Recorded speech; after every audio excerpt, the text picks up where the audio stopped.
한강그룹 본사 88층. 최진권 회장의 집무실은 거대한 유리 감옥 같았다. 통유리 너머로 내려다 보이는 서울 시내는 마치 미니어처 세트장 같았고 그곳을 오가는 사람들은 개미보다 작게 보였다. 그 거리감이 최 회장의 권위였다. 그의 책상 위에는 오직 한 치의 흐트러짐도 없는 서류 뭉치와 차갑게 식은 에스프레소 잔만이 놓여 있었다. 비서실 직원들 사이에서 그는 안드로이드라 불렸다. 감정에 휘둘리지 않고 오직 숫자로만 세상을 판단했기 때문이다. 이번 분기 실적이 목표치에 0.2% 미달했군. 해당 계열사 사장은 사표 준비하라고 전해. 그의 목소리는 낮고 건조했다. 창밖에는 화려한 네온사인이 일렁였지만 그의 눈동자에는 그 어떤 빛도 담기지 않았다. 수조 원의 자산을 움직이고 수만 명의 생계를 책임지고 있었지만 정작 퇴근길 차 안에서 그를 엄습하는 것은 지독한 고립감이었다. 그는 완벽한 승자였으나 동시에 세상에서 가장 외로운 섬이었다. 성공의 정점에서 그가 마주한 것은 팍수갈채가 아니라 누구도 다가오지 못하게 스스로 높여 쌓은 거대한 얼음벽이었다. 운명은 아주 사소한 어긋남에서 시작되었다.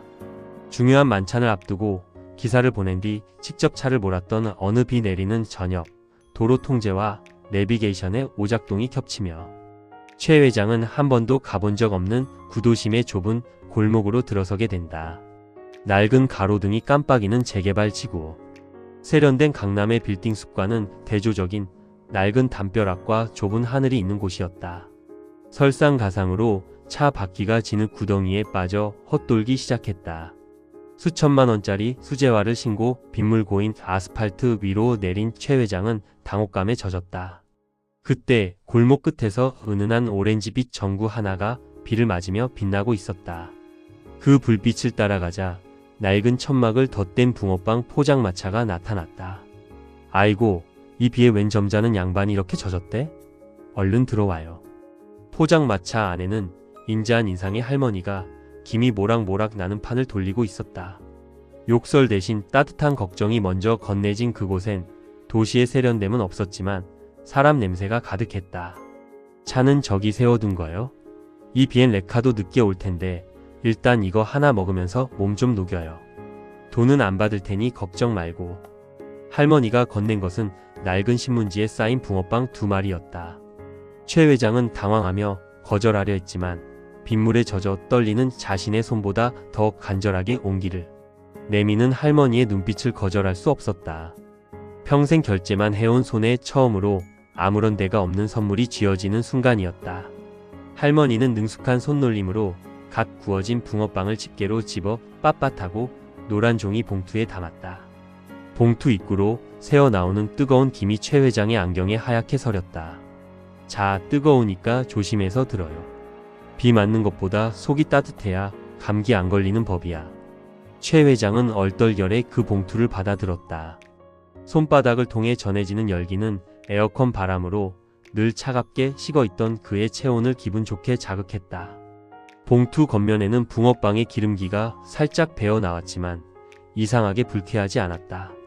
오히려 그 온기가 마음의 빗장을 녹이는 열쇠처럼 느껴졌다.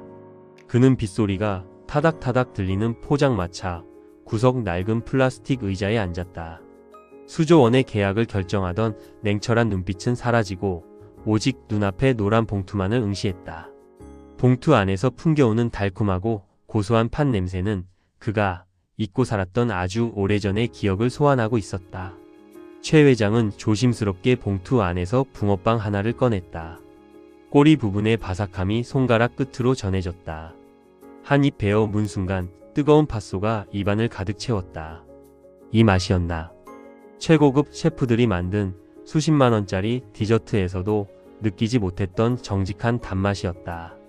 혀끝을 데일 것 같은 뜨거움 뒤에 찾아오는 포근함. 그것은 수치와 통계로 점철된 그의 인생에 처음으로 끼어든 계산되지 않은 위로였다. 비가 들이치는 포장마차 처마 밑에서 대한민국 재계의 거물은 구두에 흙탕물이 튀는 줄도 모르고 연신 붕어빵을 입으로 가져갔다. 천천히 먹어 영감님. 체하겠어. 여기 따뜻한 보리차도 좀 마시고. 할머니가 건넨 낡은 스텐컵에는 김이 모락모락 나는 보리차가 담겨 있었다. 최 회장은 그 컵을 두 손으로 감싸 쥐었다. 차가운 얼음성 같았던 그의 세계에 균열이 가기 시작한 순간이었다. 그는 자신이 평생 쫓았던 성공이라는 허울보다 지금 이 순간 손바닥을 적시는 노란 봉투의 온기가 훨씬 더 실제적이라는 사실을 깨닫고 있었다. 제7장 예고 없이 닥친 그림자. 목요일 오후 평소처럼 낡은 점퍼를 걸치고 골목에 들어서던 최 회장의 발길이 멈췄다. 평소와 달리 골목 입구에는 검은 정장을 입은 사내들이 늘어서 있었고 담벼락에는 붉은 글씨로 철거 확정이라는 무시무시한 현수막이 걸려 있었다. 포장마차의 작은 천막은 세상의 온갖 이야기가 모여드는 사랑방이었다. 최 회장은 그곳에서 자신이 보고서로만 접했던 민생의 진짜 얼굴들을 마주했다. 학원비를 아끼려 저녁 대신 붕어빵 2마리로 배를 채우는 고등학생, 퇴근길. 아픈 아내를 위해 눅눅해지지 않게 봉투 입구를 꼭 열고 뛰어가는 환경미화원 아저씨, 그리고 손주에게 줄 붕어빵을 사며 주머니 속 꼬깃꼬깃한 1,000원짜리를 몇 번이고 다시 세어보는 할아버지까지. 할머니, 오늘은 우리 손주 녀석이 100점을 맞았지 뭐예요. 기분이 좋아서 3마리 사러 왔어요. 노란 종이 봉투가 건네질 때마다 사람들의 표정에는 작은 등불이 켜지는 듯 했다. 최 회장은 그 봉투가 단순한 종이 주머니가 아님을 깨달았다. 그것은 누군가의 퇴근길 위로였고 누군가의 사랑이었으며 누군가에겐 하루를 버티게 하는 희망의 무기였다. 어느 날 저녁, 최 회장은 할머니가 남몰래 근처 보육원 아이들에게 식은 붕어빵을 따뜻하게 다시 구워 가져다주는 모습을 목격했다. 목요일 오후 평소처럼 낡은 점퍼를 걸치고 골목에 들어서던 최 회장의 발길이 멈췄다. 평소와 달리 골목 입구에는 검은 정장을 입은 사내들이 늘어서 있었고 담벼락에는 붉은 글씨로 철거 확정이라는 무시무시한 현수막이 걸려 있었다. 이게 무슨 짓들이야. 아직 이사갈 곳도 정해지지 않았는데. 할머니의 절규가 들렸다. 포장마차 앞에는 한강건설의 로고가 선명한 도면을 든 젊은 팀장이 차가운 얼굴로 서 있었다. 할머니, 법대로 집행하는 겁니다. 다음 주까지 자진 철거 안 하시면 강제 집행 들어갑니다. 여기가 한강그룹의 핵심 사업지라는 거 모르세요? 최 회장은 피가 거꾸로 솟는 기분이었다. 자신이 결제 서류에 휘리릭 갈겨 썼던 그 사업. 승인 서명 하나가 누군가의 유일한 삶의 터전을 이토록 무참히 짓밟고 있었다는 사실을 직시하게 된 것이다. 그는 차마 할머니 곁으로 다가가지 못한 채 멀찍이 서서 떨리는 주먹을 꽉 쥐었다. 그날 밤 최 회장은 집무실 책상에 놓인 화려한 조감도를 쓸어내렸다. 그곳엔 할머니의 포장마차도 퇴근길 미화원 아저씨의 쉼터도 없었다. 오직 차가운 대리석과 유리로 뒤덮인 거대한 욕망의 탑만이 서 있을 뿐이었다. 일주일 뒤 약속이라도 한 듯 용역업체 직원들이 대형 트럭과 함께 들이닥쳤다. 할머니는 무너져가는 포장마차 기둥을 붙잡고 오열했다. 이건 안 돼. 내 손주 녀석 팝줄이야. 제발 좀 살려줘. 용역 직원이 할머니의 마른 팔을 거칠게 잡아 끌려던 순간 골목 끝에서 검은색 세단 행렬이 나타났다. 그 중심에서 내린 것은 낡은 점퍼가 아닌 최고급 수트를 입은 최진권 회장이었다. 그 손 놓지 못해. 최 회장의 불호령에 현장은 얼어붙었다. 한강건설팀장이 당황하며 달려와 고개를 숙였다. 회장님, 여기까지 어쩐 일이십니까? 위험하니 차에 계십시오. 곧 정리하겠습니다. 하지만 최 회장은 팀장을 밀쳐내고 흙먼지 속에 주저앉은 할머니에게 다가갔다. 그는 수천만 원짜리 바지가 오염되는 것 따위는 아랑곳하지 않고 무릎을 꿇었다. 할머니, 늦어서 죄송합니다. 제가 너무 늦었습니다. 할머니는 눈물 범벅이 된 얼굴로 눈앞의 신사를 바라보았다. 늘 서툴게 붕어빵을 뒤집던 김씨 영감의 눈빛이었다. 영감님? 아니 회장님? 최 회장은 할머니의 거친 손을 두 손으로 꼭 잡았다. 그리고 고개를 들어 자신을 지켜보는 수많은 카메라와 직원들을 향해 선언했다. 이 사업 전면 백지화한다. 돈으로 환산할 수 없는 가치를 부수는 일은 더 이상 하지 않겠다. 대신 이분들이 살아온 역사를 보존하며 함께 상생할 방법을 찾을 것이다. 이게 한강그룹의 새로운 철학이다. 골목에는 정적이 흘렀고 이내 할머니의 낮은 흐느낌과 주민들의 박수 소리가 빗줄기처럼 쏟아지기 시작했다. 최 회장은 비로소 권이라는 무거운 짐을 내려놓고 인간으로서의 존엄을 되찾은 듯한 평온한 미소를 지었다.